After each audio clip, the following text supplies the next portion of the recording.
A crise migratória na Europa já é a maior desde a Segunda Guerra Mundial, de acordo com o órgão da ONU para refugiados. As milhares de mortes de imigrantes que tentam chegar ao continente forçam os governos a tomarem providências para encontrar uma solução. Não se passa um dia sem que os noticiários no mundo relatem o drama dos imigrantes e refugiados que tentam entrar na Europa. De acordo com a Agência da ONU para os Refugiados, a Acnur, desde janeiro deste ano, mais de 380 mil pessoas chegaram ao continente, considerando só as que atravessaram o mar Mediterrâneo. A tentativa de travessia causou a morte de 2.850 imigrantes no mesmo período. A crise da imigração colocou a Europa no centro de uma discussão humanitária. Governos de países usados como rota de passagem por migrantes tentam buscar soluções, às vezes nada solidárias, como é o caso do muro construído pela Hungria para impedir a entrada de refugiados. E a crise coloca em foco o desespero de quem prefere o risco da morte a permanecer no país de origem. As cenas de pessoas que lutam por um lugar no trem da Macedônia. O desespero da família impedida de embarcar. Os barcos frequentemente encontrados à deriva com migrantes abandonados à própria sorte se tornaram tão comuns que aos poucos parecem não ter o impacto que poderiam e deveriam causar. Mas a imagem do pequeno Ayhan, de 3 anos, sem vida na areia da praia, choca, faz calar e exige ações mais práticas e eficazes. O presidente da Comissão Europeia, Jean-Claude Juncker, exigiu da União Europeia uma rápida, determinada e abrangente resposta à crise migratória na região. Ele quer que os 28 países membros se articulem para receber até 160 mil refugiados.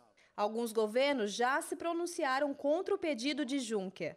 Os líderes dos 28 países membros da União Europeia vão se encontrar na segunda-feira para uma reunião de emergência, na qual devem discutir o plano anunciado pela Comissão Europeia. Suad, esse é um assunto que todos os dias está em todas as mídias, em todos os noticiários e aqui também no Jornal da Novo Tempo. Esse é um problema crucial que a Europa enfrenta num momento bem complicado até para a própria economia do continente, mas é algo que precisa ter uma resolução rápida, como disse o presidente da Comissão Europeia, porque esses imigrantes continuam dia após dia chegando ao continente e não há uma solução prevista para que isso tenha uma resolução. A notícia que chega para a gente é só da Europa, né? Mas para você ter base de como o problema para eles não é tão grande assim, esse número de refugiados que está baixando hoje na Europa, perante o número de habitantes da Europa, é 0,027%. Os imigrantes sírios que foram para o Líbano já fazem parte de 25% da população do Líbano.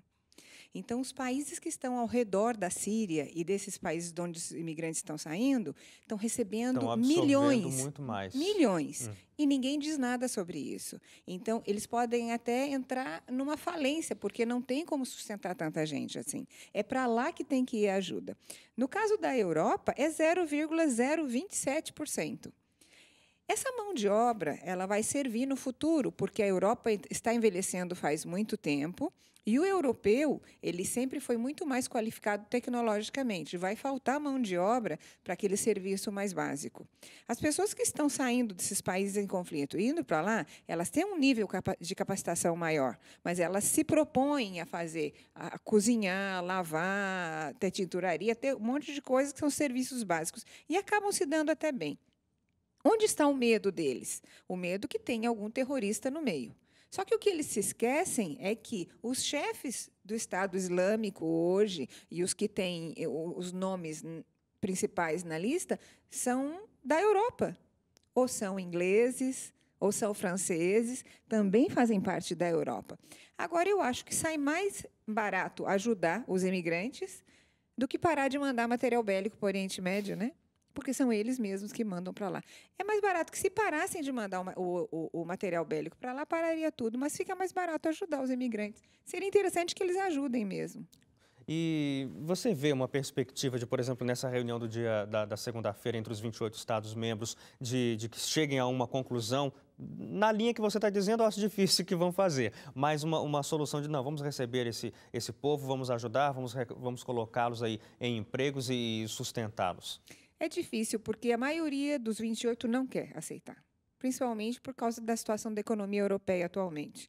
Agora, os mais fortes, que são os que realmente estão envolvidos mais nessa parte dos ataques e tudo, a Alemanha, a França, a Itália, esses sim vão se envolver mais.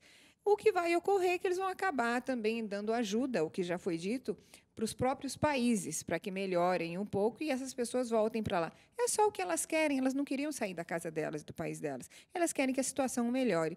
E no Oriente Médio, as pessoas que vivem lá adoram o Oriente Médio, não gostariam de sair de lá. São forçadas pelas circunstâncias. São forçadas. E é uma pena que ninguém tenha noção do quanto eles são sofridos, né? E tratam como se fossem indigentes e não são. Infelizmente, tem que se ter um olhar diferenciado para essas pessoas.